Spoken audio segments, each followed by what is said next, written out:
We're back from a short hiatus because, Joe, you weren't feeling well. Yeah, how you feeling now? I'm feeling a bit better. Oh, I think last time we talked, I was on a bit of a high from all the way back from the second episode. So that kind of wore off a bit, and I think You crashed, huh? I might have crashed pretty hard. Look, it happens. It's natural. The inspiration does go away. It has to go away in order for you to really acquire it for yourself. If you're always doing it because you're motivated, because you're inspired, so it doesn't mean much. When you choose to do it when you don't feel like it, that's when you can really grow. Yeah. So it's an opportunity. It's not fun. Everyone's been there. It feels like a gut punch to feel like you see things so clearly, and then to have that kind of taken, the Hester pun of. Mm-hmm. Yeah. Well, the main thing is that we're back. Glad to be back. Right? We're back in the chair. We're not giving up. When you fall down, you're not feeling good. You don't feel like doing it. Doesn't matter. You come back to the chair. When you sit down, you put yourself there again, and you start training again. You start learning again. It gives you that energy back. So we're going to bring it back. We're going to bring it back to the listeners. And I want to make it clear, I was legitimately ill at one point too. That's why we skipped this. It wasn't because I wasn't feeling like learning. Right. Okay. So we're glad you're feeling great. Yep.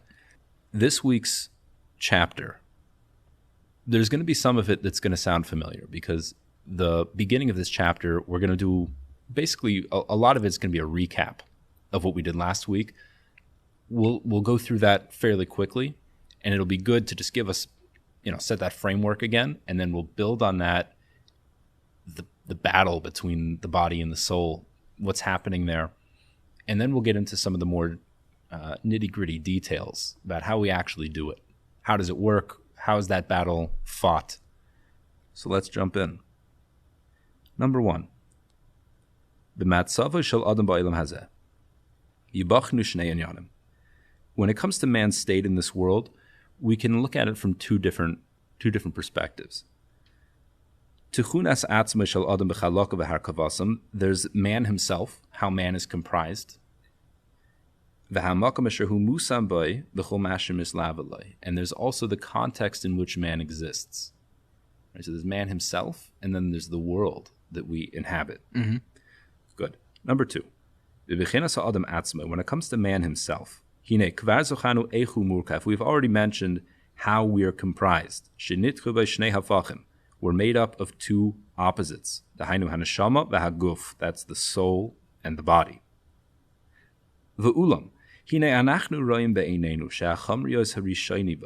We see with our eyes, however, even though there are these two elements that are present, what we experience is that the physicality is totally dominant.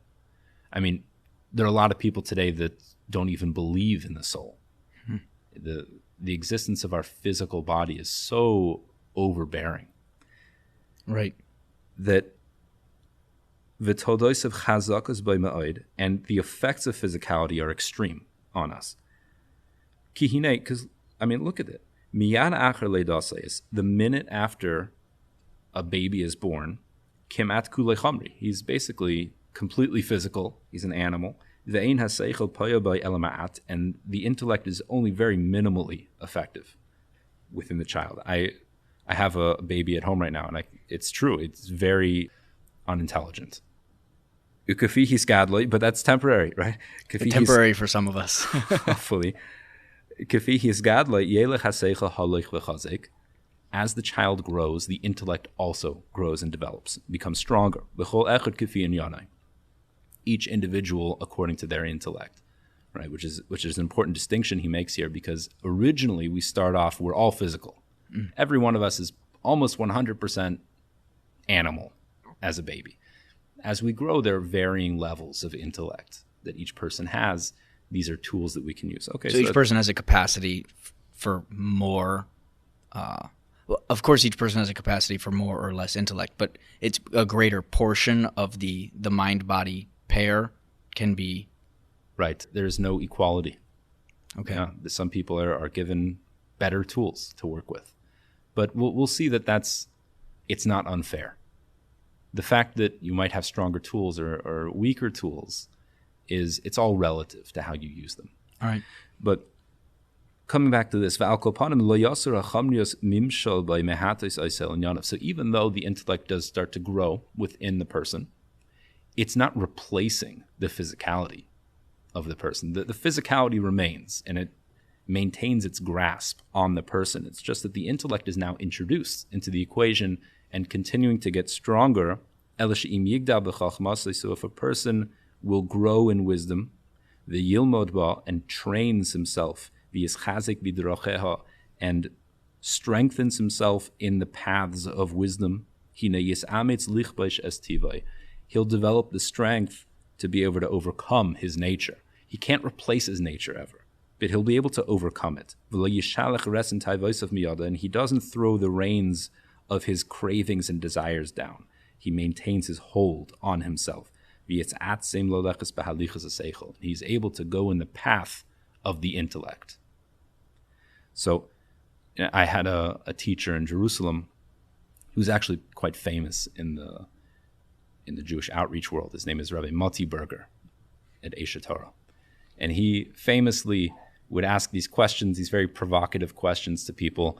He would say, he would pick someone up, you would be sitting there, he'd say, "Hey, Joe, are you a child or are you an adult?"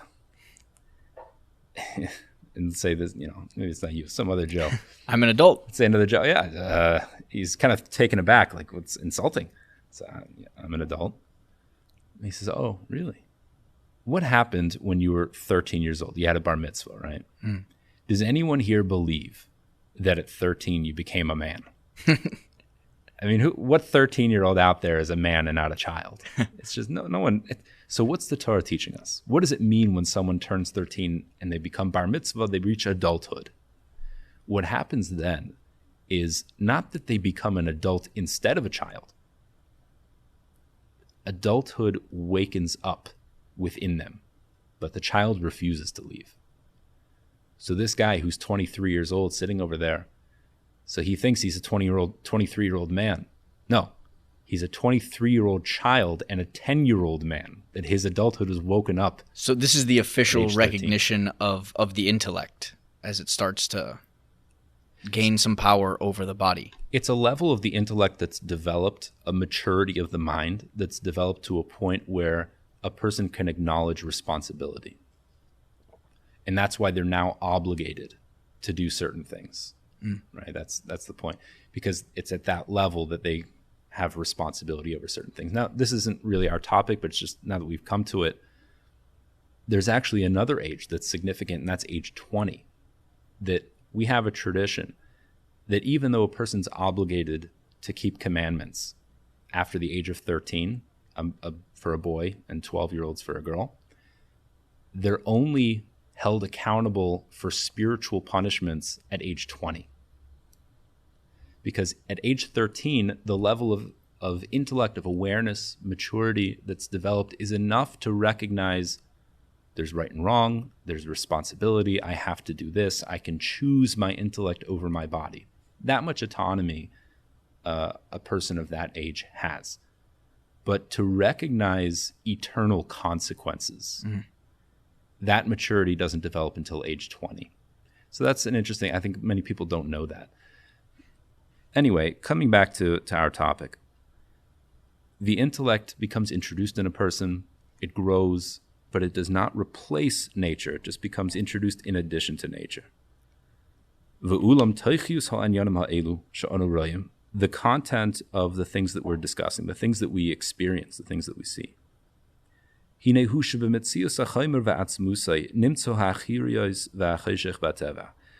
comes to the nature of physicality, you'll find obscurity and darkness in its very nature.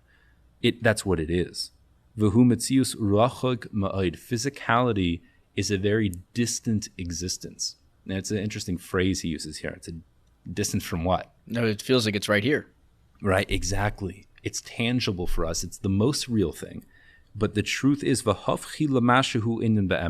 opposite of what's really true. The physical reality that we inhabit, it feels real to us because we're in it. But the truth is, it's the most illusory form of reality that there is. It's the most distant from the Creator. La krevim el kel yisbarach, to those who are close to God, v'adevekim b'kedushasai, and those that are cleaving to His holiness. So true reality is when you get less physical and more spiritual, closer to the source of reality, which is God, infinitude. That actually, I think, makes a little bit of sense, almost intuitively. Maybe you have to think about it a bit, but the creation that exists outside of man is fully dependent and has no hope of ever gaining any level of independence.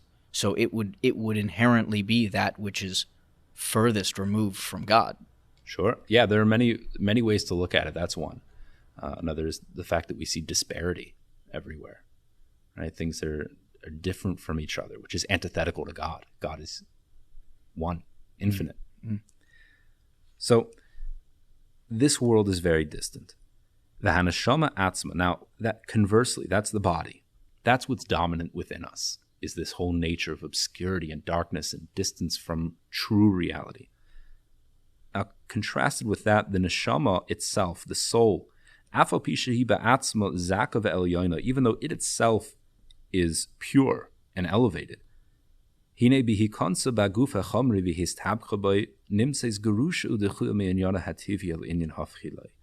but when it's forced into the body and attached to the physical body, it becomes divorced from its original nature to something that's completely opposite to it and foreign. And it's held down by an opposing force.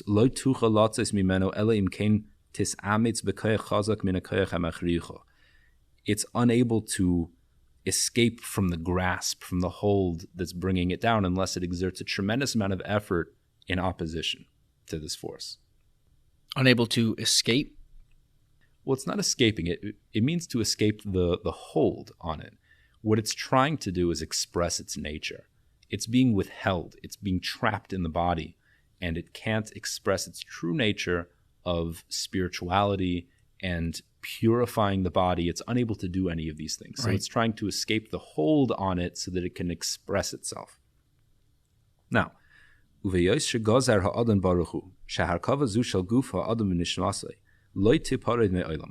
that it's been decreed by God that the fusion of the body and the soul is a permanent situation, what that means, now we know that there's something called death, where the soul and the body do separate. We spoke about that last time. We understand, though, that that's a temporary situation. But the soul, after this whole rectification process is done, the soul needs to return to the body. And the two of them endure eternally together in that state of combined fusion. So the soul needs to exert itself, become stronger. Right now it's being overpowered by the body with darkness. Can't express itself. Its job is to fight against that and to diminish the darkness that's being generated by physicality that it's trapped in. To the point where the body remains without any darkness. To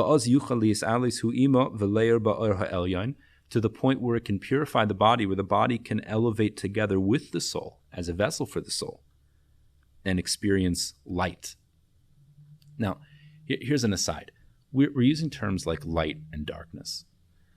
And we need to point out here that we're not talking about physical light and physical darkness.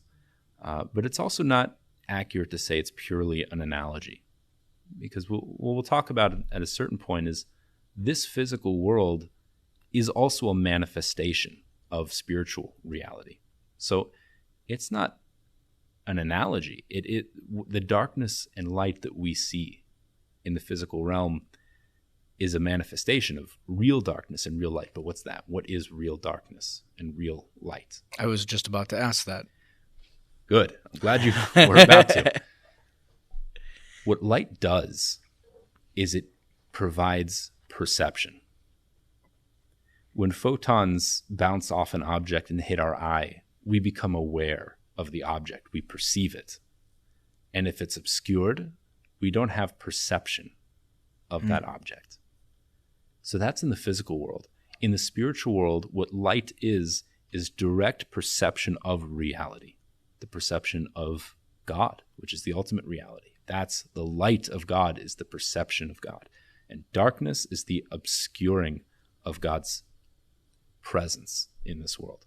So that's the true light and true darkness. And those are manifested. You said, is that how you put it? They're more than analogies, you said?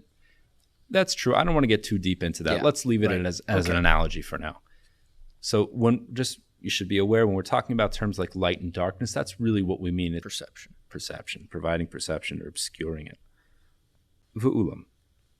Ha'adam ba'ilam hazeh, hu b'matzav echad. Man in this world is in one state. Sha'achaymer chazak bai. That physicality, like we said, is dominant. Uveyaysa chaymer achur v'chashuch. And since that physicality is obscure and dark, nimtza adam b'chayshech gadol. Now that we are now found in utter darkness. Right? We're comprised of the soul and the body. The body is primary, and the body is darkness. So what does that do for us? Our whole perception of reality is totally distorted just by being locked down in this body without the soul's ability to purify it. Meruchak ma'od mima she'ro ilai. We're very far from our intended ultimate state of how we would be experiencing reality. That we should be cleaving to God, connected to the true source.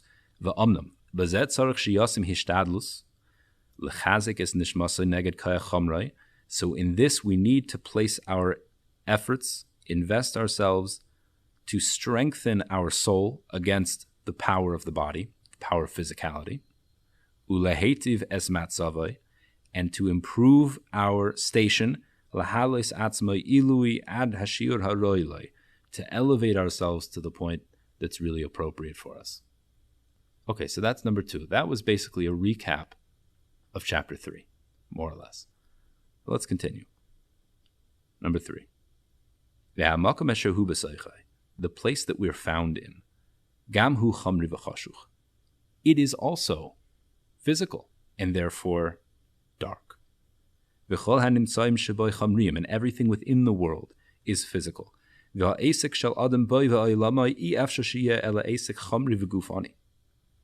the actions that we do, anything that we're involved in this world, also must be physical and bodily.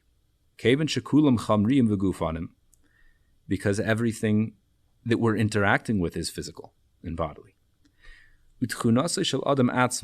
And the state of man himself, the harkovas chalakov, and the way we're structured, we have to be involved in the world. Because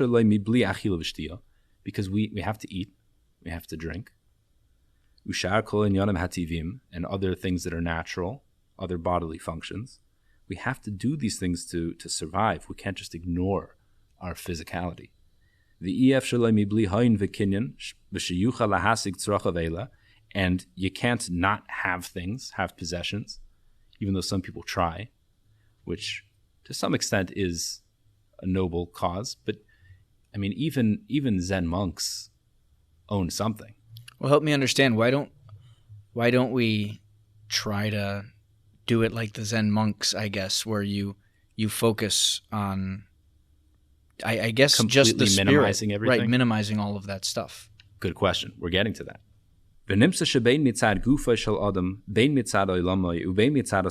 Whether we're talking about man himself, our body, or the context that we exist within, or any of our actions that we do, all of it, it's all rooted in the nature of physicality, and steeped in darkness. And it requires tremendous effort and strength to elevate to a state of purity beyond that. Because we're forced by our very nature to be immersed in this world, so it becomes very difficult. Now, if we stop here, your question blows up. But why don't we minimize that? Well, let's look at it deeper. Why would God do this? I mean, it's like if your whole goal in life would be to leave land and live underwater, but you can't breathe underwater. So sure, you can train your lungs to have a higher capacity so you can spend more and more time underneath the water without having to breathe. But every 6 minutes, let's say, you still have to come up for a breath. So what's the point? Why would God create a world where the goal is to escape it and you can't? It doesn't make any sense. So it must be that there's more to it. Number 4.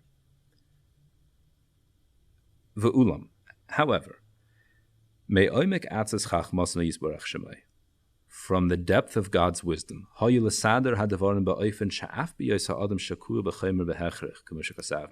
God arranged things in a way that even though it's true, we are immersed in physicality, in darkness, we're forced to be in this state, still, through the physicality itself and the use of bodily functions, we can accomplish our perfection. It's not just a distraction. What's bringing us down is the means to our perfection. And that's exactly what he says. It's the opposite. The thing that brings man down is the thing that lifts him up. If you allow yourself to be totally immersed in the physicality just for its own sake, you'll be lost in darkness, it's true. But there's a way to use it. And if you use it, then that will lift you up, and only that will lift you up. Through the use of physicality, you can acquire true value. How? By transforming darkness into light. Transforming desperation into glory. And this is because God put man in a world with boundaries, with rules, with order. That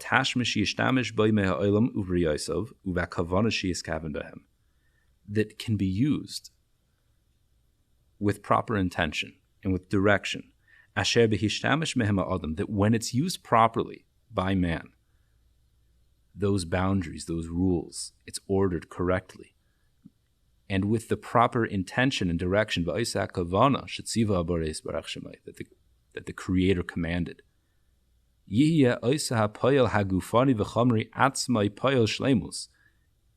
Then it will be that bodily action of physicality, that itself is what acquires your perfection. And it's that which reinforces a state of perfection within man. On a great level, that he can elevate himself from his lowly state and go beyond.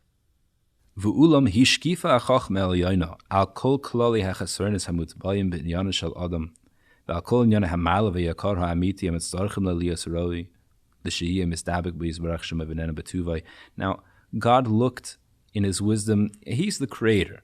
He designed man, so he looked at all manner of deficiency that's embedded in the nature of man, that he embedded in the nature of man, and all the potential for greatness that is required for connecting to God and receiving that goodness. Ukeneged kolzeh, and in accordance with that, sider loy sedarim lahagbil loy gevulos, he created rules, created an order and a structure, asher b'shamra oisam, that when kept properly, yisatzim boy kol mashet tzarich min hamaylo ha'amitis shezucharnu, it will reinforce everything that he needs to elevate himself truly. V'yishulal me'inyanei kol mashu harchaka min advekos ha'elyon, and he can conversely eliminate anything that's preventing that connection with God. V'ilu lo ha'isa gezerah gezura sheyamus. Now here's an aside. We mentioned in the last chapter the necessity for death. Mm-hmm. Yep. The first man sinned, and that it tainted, infected physicality with an irreparable mixture of good and evil.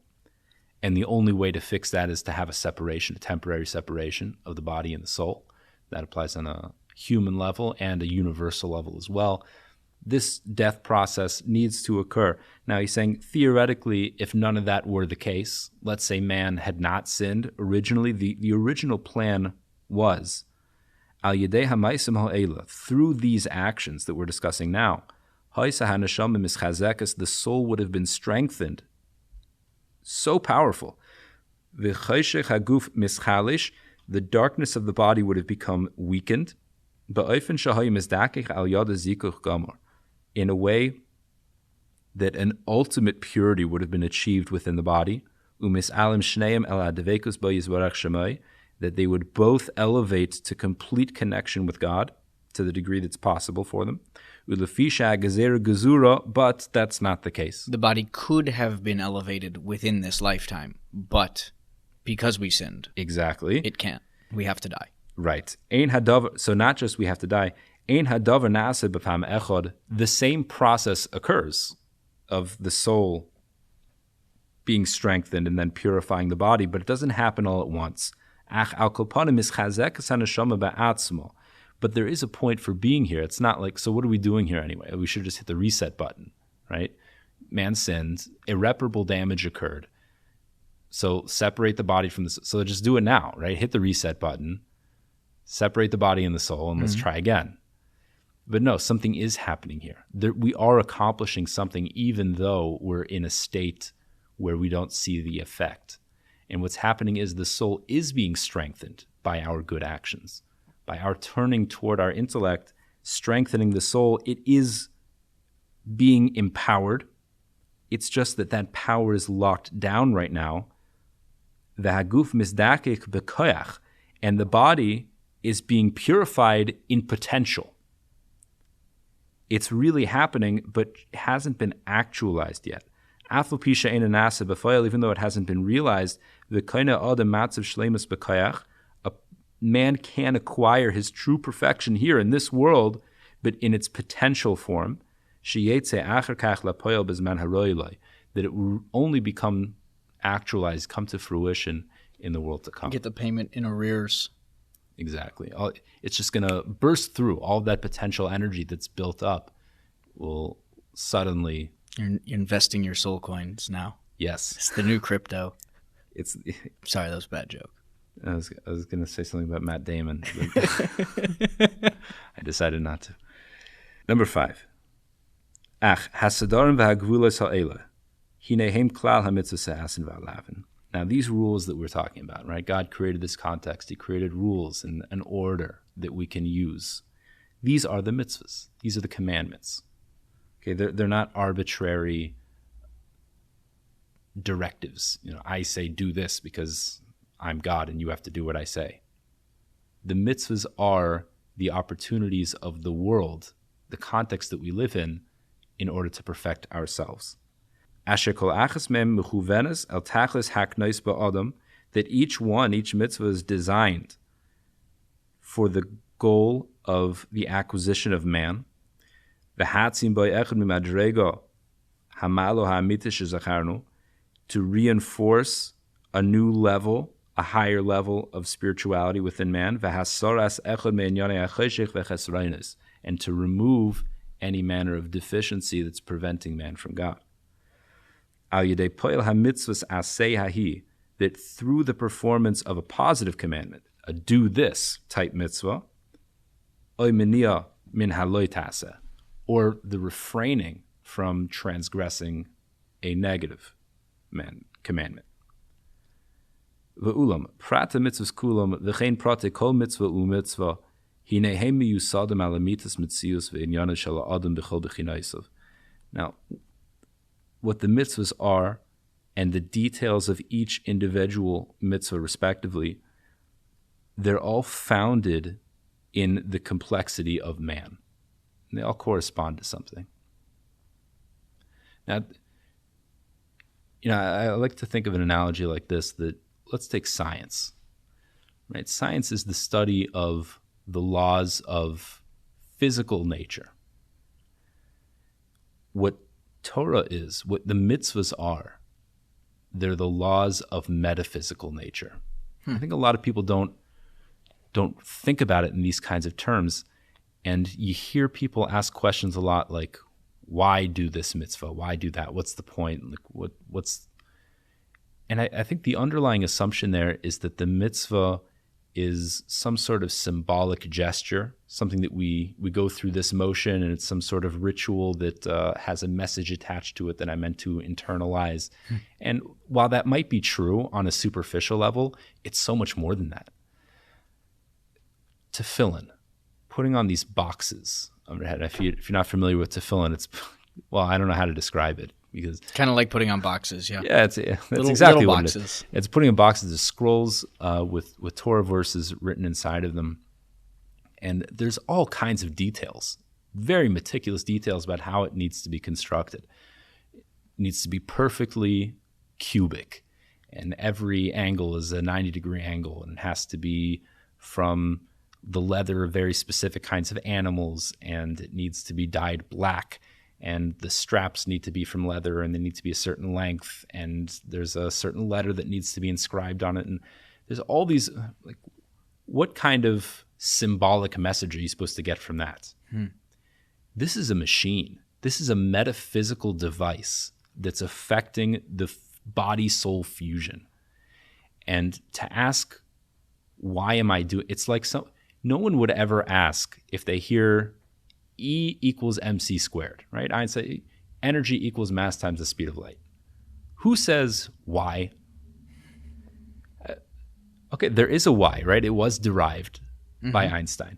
And if you have that level of education, you might ask why. How is this derived? How does this make sense? It takes a lifetime and a serious gift to get to that level, I think. Exactly, right? The average person, you hear E equals mc squared, you don't ask why. Maybe you don't assume that it's 100% true, because at the end of the day, it was a man who came up with it. It's still a theory, but it's well tested. But you attribute authority to him, and you assume that it's true, I guess. But you don't bother asking why, because you know that even though there is an answer, it's way beyond you. Let's say someone does know the answer.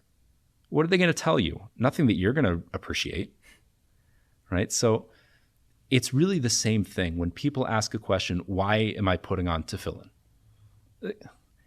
Because it's good for you. Honestly, I don't know the answer, but I know that the complexity of your soul and your body and the way that they interact is mind-boggling. And somehow this device is necessary for your spiritual well-being. How? I don't know. It's like E equals mc squared. But it's a paradigm shift in how we're looking at the mitzvahs. And that's an important point, I think. That was pretty good. It's kind of mind-blowing. The truth is, it must be so much more complex. I mean, we look at science and just what we understand, the little that we understand about the universe, which is tremendous compared to what it was even decades ago. And we see how complex it is. So if we're taking it as a given that the Torah comes from the designer of all of this reality, and he gave us this device and with very specific instructions, how exactly it's affecting us must be incomprehensibly complex. Right, the level of study and natural intellect it would require might just be beyond us. To a certain degree, it's always going to be beyond us because the Torah is infinite. Okay. But there's so much to understand. I'm just not there yet. Now, the wisdom of God that knows all of this, designed the world, knows how it functions. And he knows every aspect, every element of everything in creation and how it can be used, as it was intended in its creation. He looked over everything in the universe and man, and everything that we need is included in the mitzvahs that were given in the Torah. As it's written in the Torah and in the book of Deuteronomy, Vayitzavenu Hashem la'asais kol hachukim, etc. l'toiv lanu. And God commanded us to do all of these laws for our good. This is all for our benefit. We're not appeasing some tyrant. He doesn't need us to do any of these things. Absolutely not. The entire world was designed to be used by us for our benefit. Here's the instruction booklet. I wouldn't call it a booklet. It's more than that, but it's a comprehensive manual for how to be a human being, how to be a perfect human being. Now, it's easy to get bogged down in the details. So let's look at number 6. Number 6, V'hinei, shoresh kol inyan ha'avodahu, the root of all service of God. Heyos ha'adam paine tamid l'boirei, is that a person is constantly turning towards his Creator. That we have God consciousness. We're living with God. We're walking around with it all the time. V'hu sheyeda v'yavin, shehu lo nivra ela liyos misdabek b'voirei. And that a person knows and believes, meaning he believes even when it's not clear, even when he doesn't feel it, that he's only created to connect to the Creator.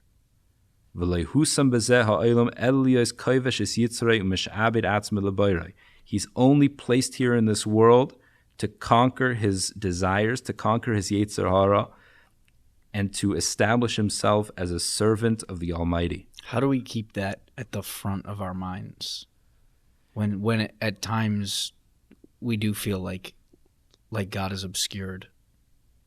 The how is easy. The doing it is what's hard. Put something in your pocket, a reminder. Look, you know what? We're actually given several mitzvahs that are meant to remind us of this. But even that, we become so used to it.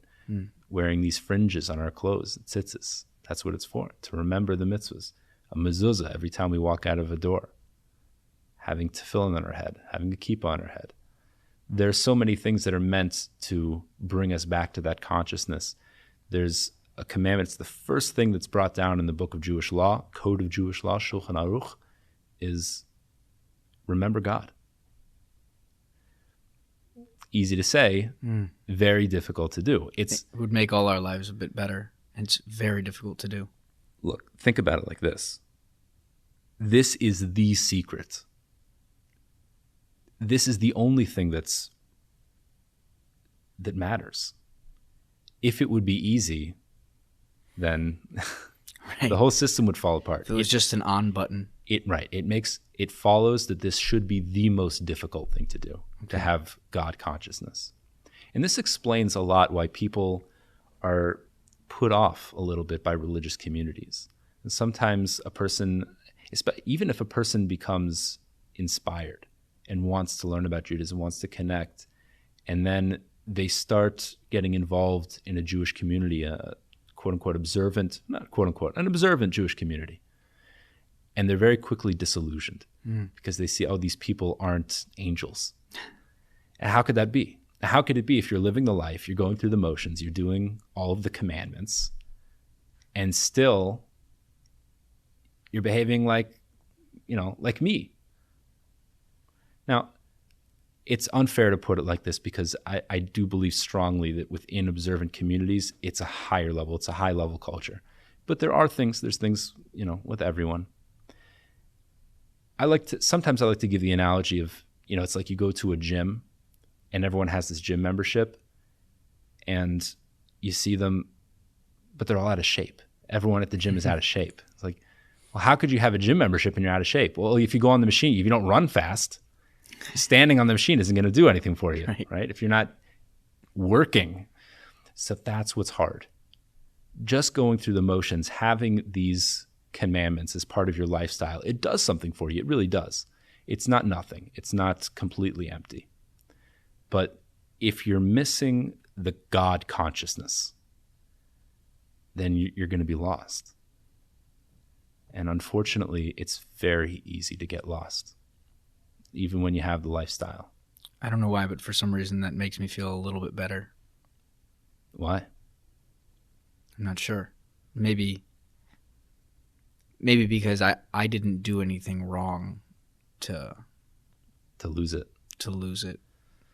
Everyone suffers from this. It requires constant effort and extreme level of self-discipline. That's what we're working for. Turning on this podcast is a good step. That's right. So the goal is to keep that God consciousness, b'koach haseichel, and that's done with the intellect. We drive ourselves through the intellect. Hefech taivas hachomer nitiyasei, the opposite of our physical drives.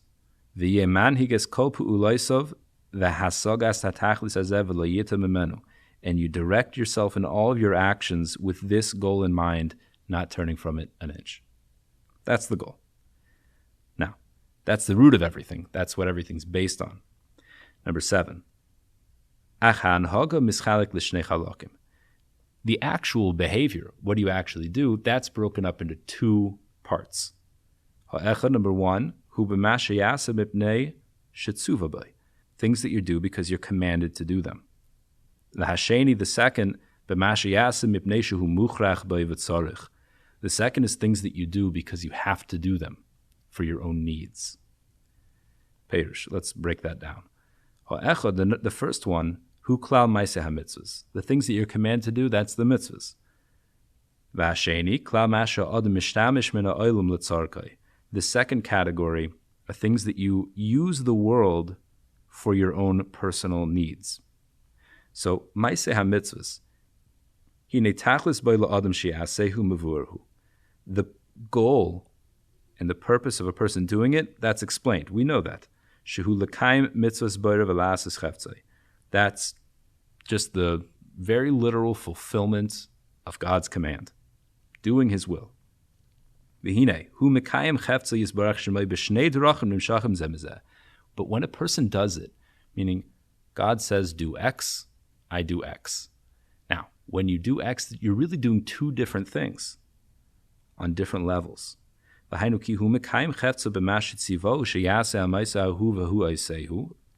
1 is just that superficial level. I fulfilled the commandments of God. I obeyed.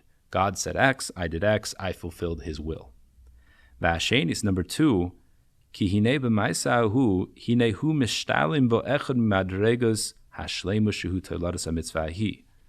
when you do that mitzvah, you're accomplishing something. Right? There's a goal to it. It's not arbitrary.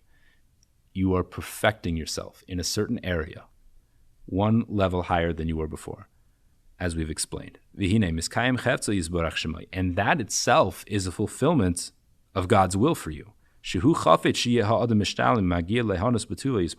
That's what God wants, is for you to perfect yourself.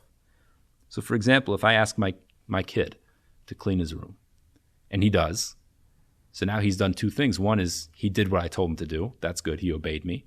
And number 2 is through doing the act of cleaning his room, he's gained a degree of responsibility for himself. And that's ultimately what I want for him. I want him to be a responsible person. So I said clean your room. He did it. Good. He obeyed me. And also he became a more responsible person. He has now fulfilled 2 levels of my will for him. And bonus, he has a clean room. Yeah, that's a good bonus. That's a bonus for me too, by the way. Okay. So, when a man uses the world for his own needs, first of all, it needs to be within the boundaries. It's got to be following the rules. It can't be something that's forbidden to him. So what does this mean to use the world?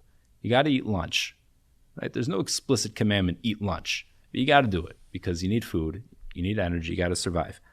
So when you eat lunch, he says number 1 is make sure that it's kosher. You got to eat something that is not a forbidden item. Don't violate the commandments. Exactly. To do something you need to do. Right, exactly. So you need to eat. Eating doesn't justify eating pork. Now, if you're going to die, it actually does. That's a different discussion. But generally speaking, you need to eat lunch. Don't do something that's going to hurt yourself, right? We understand now that a violation of negative commandments are not because God arbitrarily decreed it to be forbidden. These are things which harm us. So we can't do anything like that because that would be antithetical to the goal. But number 2, It should be something, ideally, which is only for the purpose of developing the health of the body. Just what you need to give yourself energy. Outside hayoser type, that this is ideal. Meaning, you could have a donut. It's not forbidden to have a donut. It's kosher. Donut's kosher. You're allowed to eat it.